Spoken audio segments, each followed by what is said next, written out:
Hey guys, what's up? Welcome back to the channel. Welcome back to another video. And we are in the shop because we're going to start the build on the Mega Cab, the new one on the channel that y'all got to see in the last video. Super excited about the build. What we're going to do is we're going to tackle about everything that I want to take off the truck, want to upgrade on the truck, want to do a little bit different on the truck. So we got quite the parts list to go over. Obviously, the truck is bone stock, just the way it came from factory. I haven't done anything to the truck besides doing some alpha OBD programming. But as far as engine-wise, suspension-wise, everything's bone stock. And in front of me, we got all the parts we're going to be installing this week, what we're taking off the truck, what we're going to run setup-wise for turbo, manifold, intake horn, things of that nature, tuning as well, valve cover, exhaust, and it's a very, very long list, but I think the easiest way to do it is just go ahead and get some B-roll footage up. And then we're going into detail on the parts that I went with, what I chose, and then also kind of the recipe and the horsepower level for the truck. So let's hop into today's video. Let's get to work.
All right, so in front of me, here is the parts. Obviously, you saw that in the earlier clips of the video, but here's everything. So the goals for the truck right now is to hit around 550 horsepower. This is going to be on stock fuel, so stock injector, stock CP3.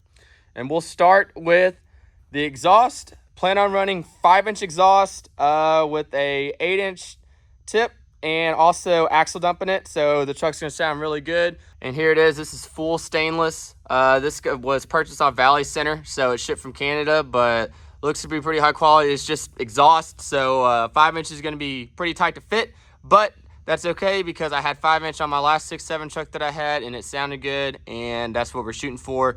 Also with 8-inch tip, so that kind of covers the exhaust. But the meat and potatoes of the build is definitely the second gen swap that I ended up purchasing from Keaton Samples over at Samples Performance Fab. This is about the highest quality you're going to get on the market. Just look at those welds right there. This is stainless raw. I did not go with the powder coat just because I wanted to get this stuff knocked out. If I want to go back later and powder coat, I'll take it all off again. But here's his intercooler piping right here and right here. But let's just take a look at these welds. All TIG welded, all stainless right here. All custom fab work. This is not your run-of-the-mill kind of smetting or evil fab kit that they throw together. This is definitely built to fit exactly what truck you have and the setup that you're going for. So super excited to install this. This is the oil feed, oil drain line, and then also your coolant riser delete, which is some hose, and then you tease into a fitting right here.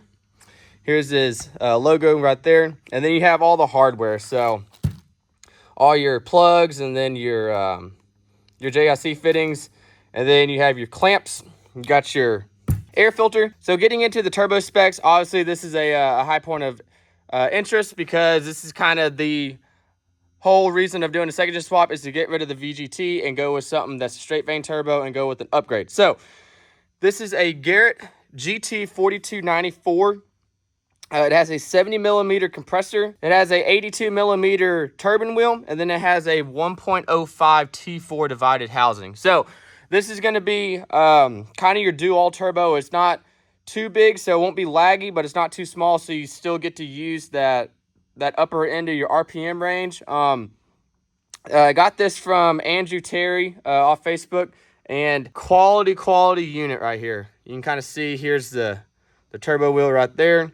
So this turbo is going to match up to this piping really well. You can already see that this is just going to go in there just like that, create a nice seal, and then start just piecing everything together. So that's the turbo that I went. This should be able to support up to about 850 horsepower. Right now, the build is only going to be on stock fuel for a little bit, but so this turbo is going to be a perfect match for that. And then going with a T4 steed speed manifold in the flipped up position, just like the second gen. We got all our hardware for that. We got all the rest of the hardware for the second gen swap. We got our turbo spacer, our T4 gasket, 68 dipstick bracket right there.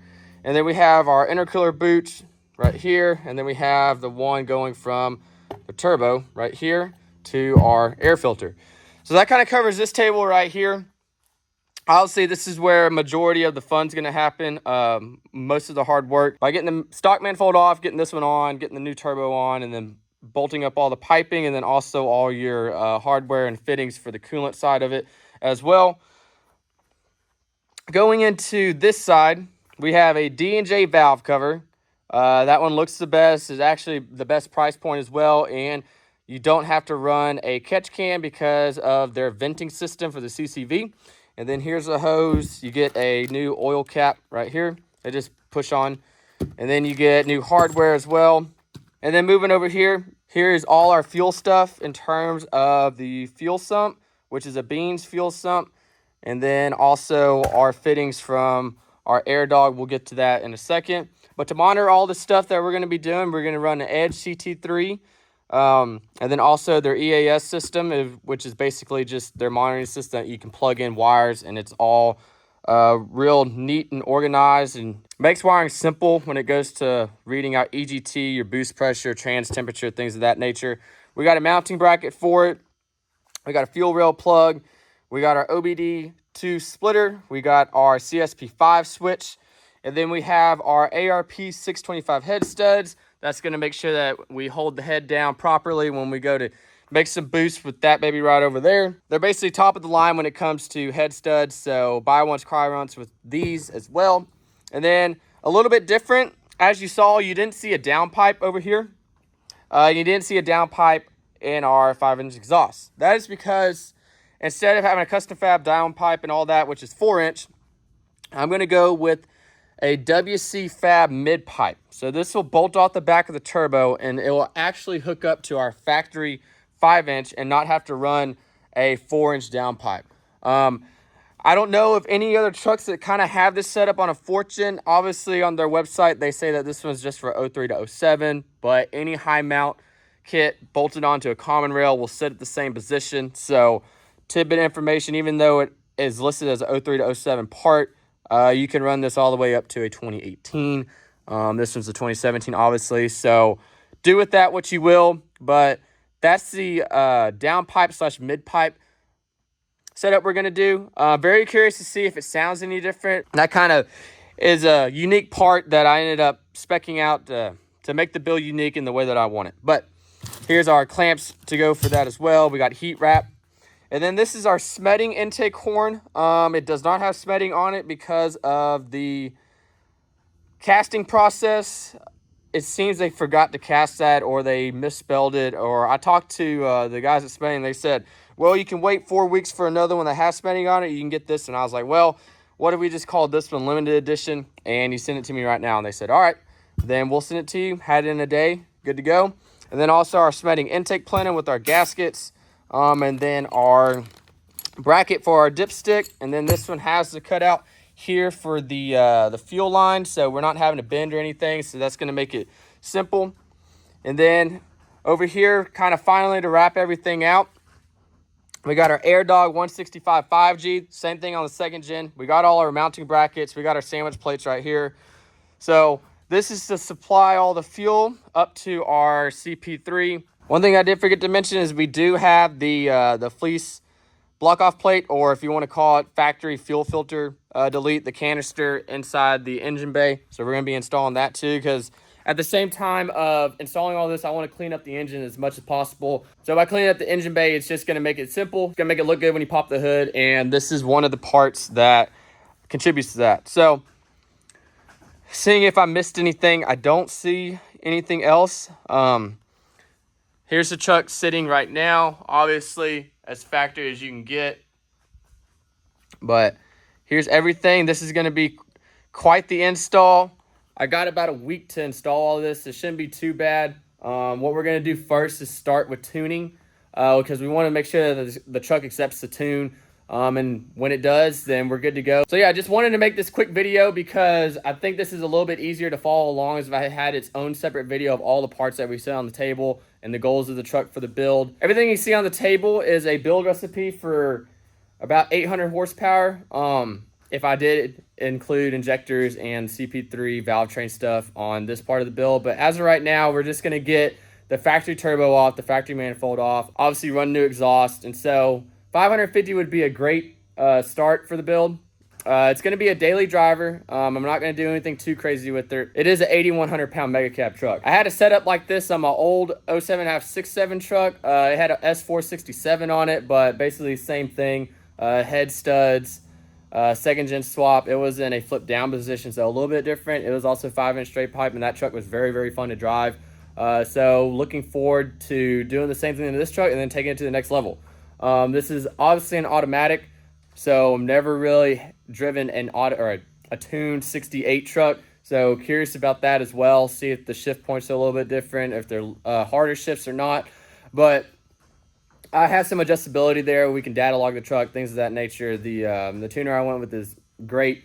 He said that he's gonna be there the entire way if we want to adjust anything, or if we want to flash a new tune in it, and we can call it good from there. So let me know in the comments if I missed anything, or if you would have chose a different size turbo, or if you would have went AirDog or fast instead, or if you would have went stainless diesel manifold. But the parts on the table were the ones that I believe in. Some of them are the same parts that we ended up putting on the second gen, as you know, AirDog kind of works for everything, or your Steed Speed manifold, it'll work for any 24 valve engine. So this is the build I'm going to go with. This is what we're going to dive into. This is what the channel is going to be kind of based around now, is building the 4th gen. So this is going to be exciting times. So other than that, then appreciate you watching the video. As always, be sure to share this where you talk diesel. This is going to be a fun build, so stay close to this one. We're going to try to get knocked out in a week. These videos are going to be back to back to back, as we're going to be filming multiple videos in the same day. So with that being said, I'll catch you guys in the next video. Boss out.